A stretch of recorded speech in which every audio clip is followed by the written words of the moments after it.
Spot and Stalk in Tilden, Texas with Tim Teal. Real tracking is real hunting. I learned about tracking and sighting. It was an overcast and cold day. We weren't sure if the 10-point buck that Tim had seen would show himself. We were heading out to the senderos to hunt. Will we find him?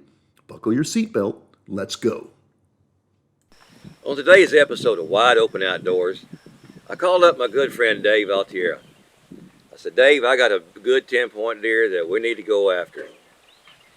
He finally showed up at the house and we started to make our big stalking hunt.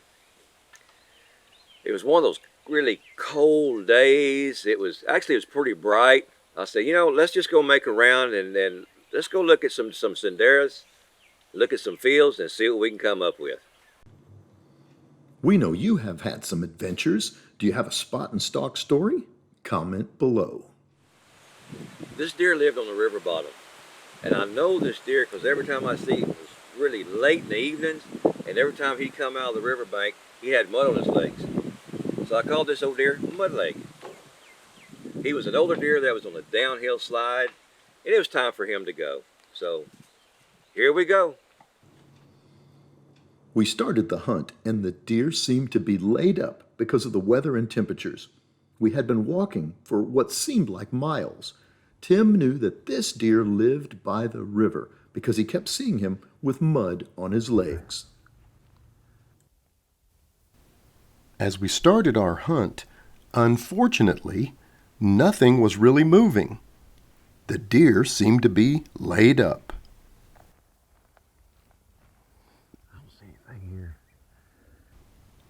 Tim's been hunting this ranch for years, and we were trying to pattern this older 10-point whitetail. Opening over here, Tim? Well, what I'm going to do is I'm going to drop off this little draw right in here. There's a big open field. It's got a bunch of oats and stuff out this way. We're going to ease up and just see what we can see out this way. So let's get in there and find it so we find out. Go in quiet.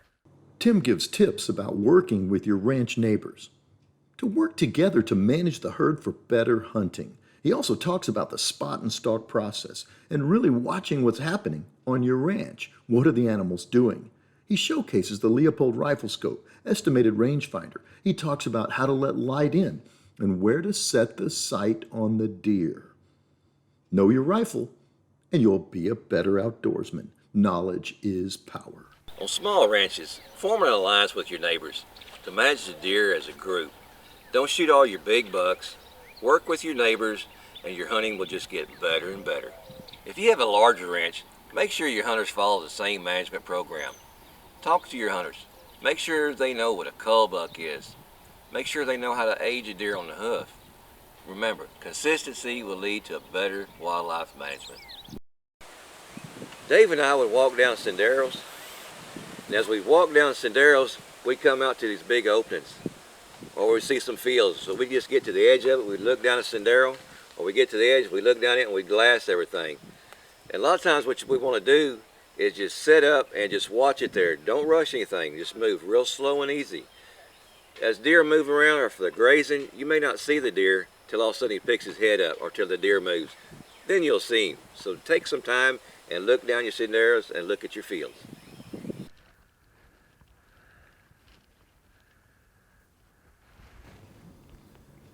Finally, we came up on a ridge near the river. There was a big open field with oats in it. We had seen some deer along the way, but Tim was thinking about this one specific 10-point buck. We glassed it, and sure enough, he came out to get some early morning grub. Let's get him.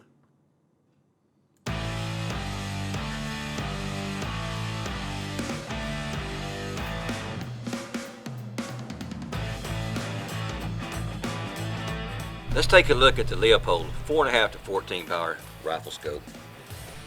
It's a variable 14.5 to 4.5. It's got a 56 millimeter head. You've got your windage adjustments here. You've also got a focus. This back here is your power. It's set on 14 right now. On 14, it's really good to shoot paper with because you can see your bullet holes and know exactly what your rifle's doing. But under hunting conditions, I like to back it off to either a 6 or maybe a 4, somewhere in there. That way, it gives you a lot quicker adjustment to your eyes. You have a better eye relief, and it also would help you gather in more light. On a lot of these Leopold rifle scopes, there's what they call an estimated rangefinder. Most people don't even know what that is. It's these numbers here in the back. They're marked. You see where it says yards, it's 600 yards, 500 yards, 400 yards. It goes on down. Now, how this actually works, as you're looking through your rifle scope, you see your duplex. Duplex is your heavy hair that comes up to your center of your point. It's kind of a triangle shape. So what you do to estimated range on a deer is you put that point under the bottom of his brisket and you adjust your aperture here till you get the top hair is on top of him. Then once you have that done, you come back down and look, he may be 500 yards. So that's how you work an estimated rangefinder on a Leopold scope. Eased up on the rise there, I started glassing, and sure enough, there he was.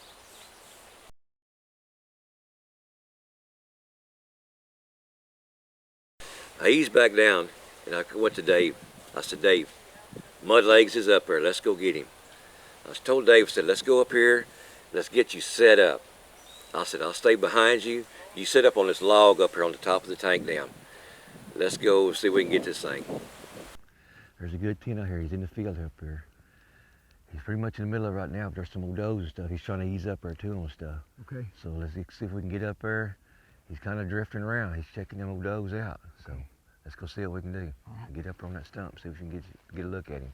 Okay. I'll be right behind you. Roger that. There was a good log up there. The deer couldn't see us because we were down in the draw, so as we eased up, Dave got on this log and got him a really good rest. Oh yeah, he's a 10. He's a good 10, yeah. He may have one time broke off. That's what I was gonna say. I think he's broke off on one, but he's a good deer. He's checking them does out. So We'll have to wait him out here. that's no problem. He's not going to go anywhere. As the deer was meandering around in and out of the brush line, I told Dave, I said, let's wait. I don't think the deer is going to go anywhere. There's a few other does out there. He was checking them out, but nothing real serious. I said, just wait till we get a good broadside shot and then just ease on that trigger and let him have it. Get you a good shot. Go ahead.